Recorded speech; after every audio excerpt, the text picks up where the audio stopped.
Just wanted to do a follow-up from yesterday's video. Got a few comments that possibly suggested maybe you misconstrued that I am only bullish on this market, and I am very much aware of the issues that we're having here, and the possibility that the Fed's going to get what they want and basically push the market down to more reasonable valuations to get ahead of inflation. I'm fully aware of it, and somebody in our Discord channel posted this. It was pretty funny. I just want to let this one play.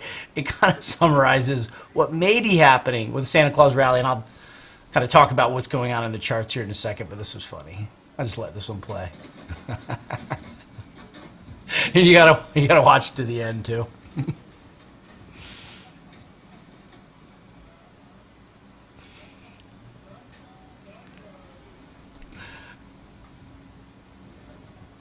Hold on, it's coming.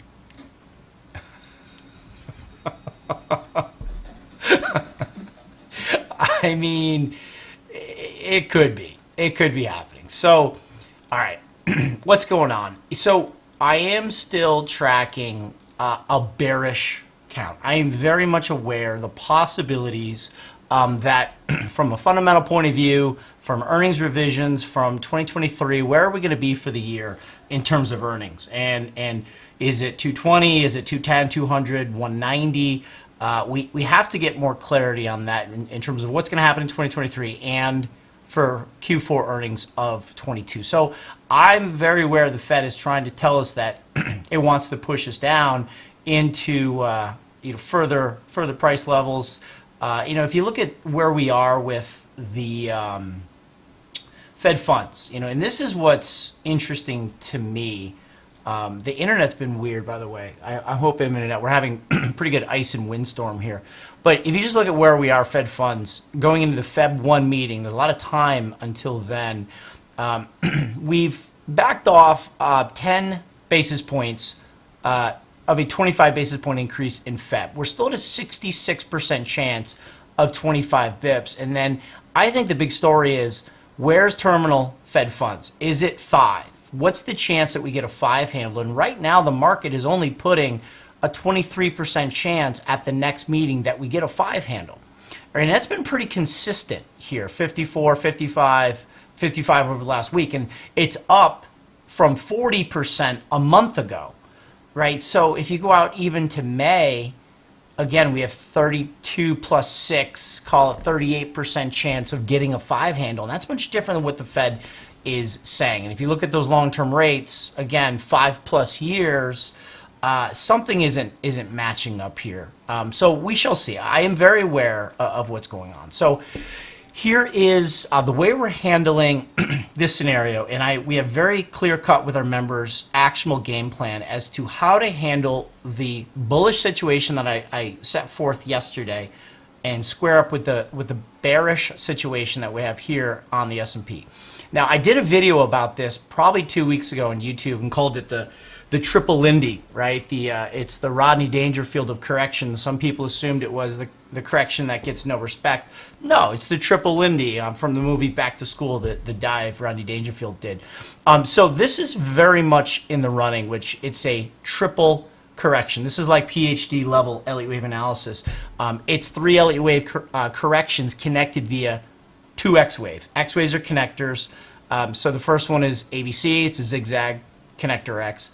ABC zigzag. Now the question on the table is this a big A, B, C for the third zigzag? And if that's the case, we're looking at 3,200 in the S&P. Now, if we get off the daily down here, and before we do, guys, a couple of people push back. I'm very aware that it is quite an effort to count this as a 5, to consider it to be impulsive, fully aware of it, right? But it is still possible, all right? And I'll talk about that in a sec. So off the daily, let's get down to the half day, showing you a few more levels of wave degree. The fact remains that if in fact this is another complex off the lows from October to from October to December, the fact remains we do have a 5-wave move down off of these December highs. So it's a nice 5-wave move down. We tracked it perfectly in the Discord channel with our members, and either way, bullish or bearish count, which we break down here in Motive Wave Red and Blue count, either way, it looks like we need to have a 3-wave relief rally post 5-wave move down, and that's just the way it works on either red or blue count. What happens here once we get up to the typical retracement zones of any 5-wave move will then shine the light on where we're going in the future. And guys, I have shorts on. We have hedges for the trading analysis side. I have hedges in the wealth management side. We have some inverse ETFs. I have treasuries as a top 5 holding in our growth portfolio. So I get it. I fully understand. It's just I don't think too many people are expecting a rally that would exceed the possible retracement zones. And I mean, I'll even show you the trades I have on. We have a Q short that we extended lower yesterday. Started out as 277.5, 270 put spread. I did another put debit spread and extended the reach lower. Still have the target trade on, extended that one lower. So, you know, we certainly do have hedges on. So we shall see what happens once we and if we get up to the zone. The market is trying to move on up. And one thing that I would bring your attention to is looking at some of the internals of the market. All right, so let's pull up the tick, NYSE tick. This indicates institutional buy-sell programs, massive divergence here on the low moving average. So I put an MA on tick to smooth it out. This is a 60-minute chart. This dates December 6th, which was the low moving average reading in tick, compared to a higher low to where we are now. Here's the S&P in purple right here. So December 6th was here, that low. So the tick reading, which indicates, again, the institutional buy-sell program, so you have negative tick readings exceeding -8 to 900, that indicates sell program. Somebody hits the button and sells a big basket of stocks. That's institutional activity.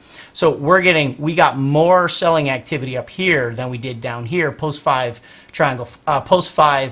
move, as well as you look at some of the activity in terms of put options that have been bought. This market is so heavily hedged. It's unbelievable to me how low the VIX remains with so much put buying activity. So I don't want to be caught off guard if this Santa rally doesn't have his head cut off and beyond. So I just wanted to bring that up. And then, the other thing I would bring your attention to is somebody, explain the semis to me. Explain how the semiconductors have a clear 5-wave move up. It's really hard, I think, to call semiconductors anything but a 5. And where the 3-wave correction post 5-wave move in the semis resolves itself, we shall see.